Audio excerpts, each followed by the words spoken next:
Alright folks, today we are diving deep into some of the juiciest chaos the internet has to offer, from TikTok's shocking ban and the dramatic fallout to Ishowspeed's life-risking stunts to Jack Doherty's never-ending streak of bad decisions. But let's be real, the main course here is KFC, aka KSI, his boxing choices, his business flops, and his slow descent from internet royalty to walking meme fodder. You're not going to want to miss this one. Let's get into it. TikTok is officially banned, and the fallout has been nothing short of digital apocalypse. TikTokers are so desperate, they are apparently considering learning Mandarin just to hop onto Rednote, the Chinese version of TikTok. I mean, imagine putting that on your resume. Yes, I'm fluent in Mandarin. Why? Oh, just so I can keep scrolling through meme videos. It's almost impressive, honestly. But this isn't just about losing a platform for dance challenges and life hacks. For some, this was their entire livelihood. Entire businesses thrived on TikTok Shop, and now, poof, gone. And I can't stop thinking about those creators who relied on TikTok for income, especially disabled creators who used it to connect with the world. How are they supposed to fill that gap now? It's just sad. And let's not even get started on the bigger picture here. To me, it feels like the government just wants to control everything we consume. TikTok was this massive thriving community that they couldn't get a handle on, and now they've just shown how easy it is to take it away. It's not just about TikTok, it's about the precedent it sets. What's next? Meanwhile, Trump's doing his best impression of Captain Save a app, trying to act like he's swooping in to save TikTok, but wasn't banning it his idea in the first place? The audacity. And then there are the Elon Musk rumors. Can you imagine if Musk bought TikTok? I bet his haters would suddenly turn into superfans overnight, because that's how the internet works, right? 1 second, he's the villain. The next, he's the savior of vertical videos. For those of us who are glued to TikTok 24/7, the withdrawal symptoms are real. I keep imagining people reflectively opening the app and staring at the banned message like it's going to magically fix itself. And then there are the people turning to YouTube Shorts and realizing, wow, this really is a knockoff. It's like switching from Starbucks to gas station coffee. Sure, it'll do the job, but at what cost? And the timing could not be worse. It's the dead of winter, some people are snowed in, and now they are stuck with nothing but the news and their thoughts. I read a comment online that put it perfectly. How will I dissociate for 14 hours now? Depression begins. It's funny, but also painfully relatable. For so many, TikTok wasn't just entertainment, it was a lifeline. What makes this worse is the way it's hitting the small businesses and creators who depend on the platform for their income.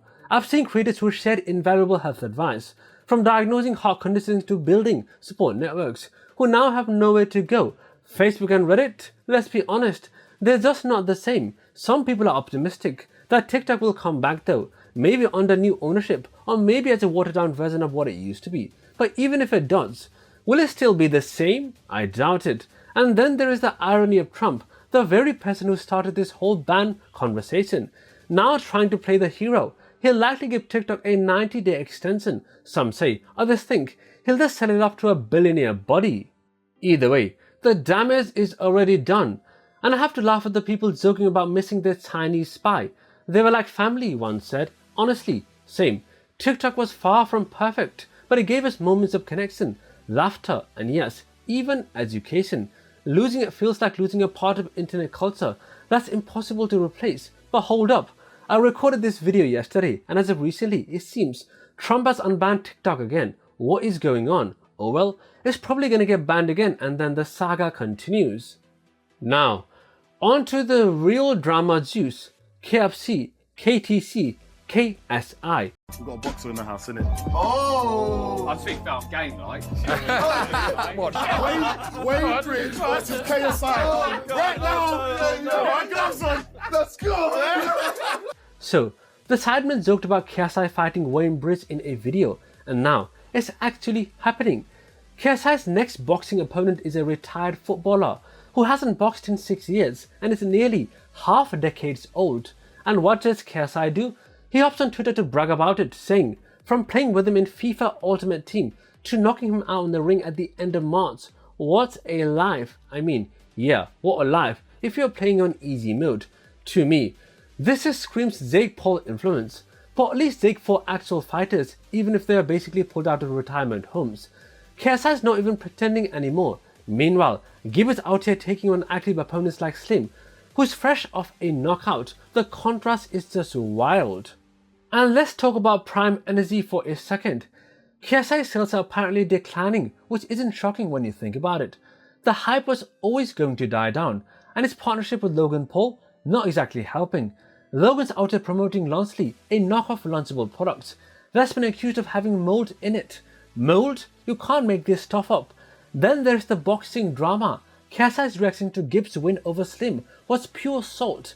Instead of congratulating him properly, he threw out a half-hearted, "I expected better from Slim, but whatever, enjoy this victory for now." Like bro, just say GG and move on. And don't even get me started on his fight with Tommy Fury. If you paid to watch that, I'm sorry. You deserve better than a match that was basically just cleansing and bouncing at one point. It looked like KSI was trying to hog him into submission. Oh, and let's not forget the Joe Fournier fight. The knockout, totally illegal. He straight up elbowed the guy. That fight should have ended with Fournier as the winner, but here we are. To me, this feels like a desperate attempt to stay relevant. His verdict is proof enough of that. It's basically turned into a roast fest, and honestly, it's hard to blame them. The old KSI we loved feels like a distant memory. But wait, there is more. In a recent Misfits press conference, KSI thought it would be funny to make fun of Wayne Britt for the whole John Terry wife situation and then tried to push him. The result? Wayne barely moved. It was less of a shove and more of an awkward nudge. Wayne Bridge, aren't you the guy that let John Terry smash your ex? You wanted it, mate. You can get it. All right, then let's do it. It's on it. Let's do it, bro.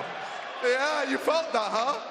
Yeah. If this fight actually happens, do yourself a favor and don't pay for it. Find a free stream. Trust me, you'll thank me later. And speaking of delusions, KSI genuinely thought he had more monthly listeners than Rihanna at some point. Wait, I have more listeners than her? I have more monthly listeners than Rihanna. I mean, she hasn't released some music in a while, so it's probably possible. Oh, no, never mind. Watching him get humbled was probably the best thing to come out of his music career this year. Don't get me wrong, some of his tracks are decent, but comparing himself to the legendary Rihanna, that's like a frog claiming it can knock out a T-Rex. Ambitious, but absolutely no. Meanwhile, Darren Taylor's out here challenging KSI, asking why he's wasting time on Wayne Britt. Honestly, I agree. I don't think KSI has the guts to step into the ring with someone like Chill. It's clear he's more interested in padding his record than taking on real challengers like Jake Paul. But let's end on a positive note. KSI did have a wholesome moment recently when he presented Joe Weller with the Misfits Hall of Fame award and gave him a heartful hug. It was a rare glimpse of the old KSI we all loved. Now, if only he would extend that same energy to Gibb and others who actually deserve recognition. Now, let's talk about KSI's little twin, Ishowspeed, who seems to be on a mission to make his fans collectively lose their minds. His latest stunt, a backflip on a glass rooftop in Panama, because apparently risking his life on the hand of God in Guatemala wasn't enough. And when the first attempt wasn't good enough, he just goes, "Let's go for real." Like what? I can't help but think this guy's playing with fire. One of these days, it's going to go horribly wrong, and I'm not ready for that headline, but at the same time, you have to admire the commitment. Speed's like the internet's wild card. You never know what's he going to do next. And now, Zach Doherty. This guy is a walking highlight reel of bad decisions. His latest, getting into a street brawl during a live stream and getting banned from Kick. Again, this is just 9 days after his latest ban was lifted. You'd think he'd learn, but no. So apparently, a stream sniper slapped him, and Zach, being Zach, decided to go full WWE with the help of his security guard. His defense? I was just standing on business. Like, okay Zach, sure. The funniest part to me is that he's acting like the victim here. I was defending myself and got banned. It's not fair. Maybe don't stream your brawls next time. Just a thought. And that's all the tea for today, folks. Whether it's TikTok's ban, KSI's downfall, or Ishowspeed's insane stunts, the internet never fails to deliver. If you enjoyed the video, hit that like button harder than KSI's marketing strategy hit rock bottom. Don't forget to subscribe for more chaotic rundowns, and let me know in the comments who's got the wildest internet drama right now. Until next time, stay entertained, stay unbothered, and I'll catch you in the next one. Peace!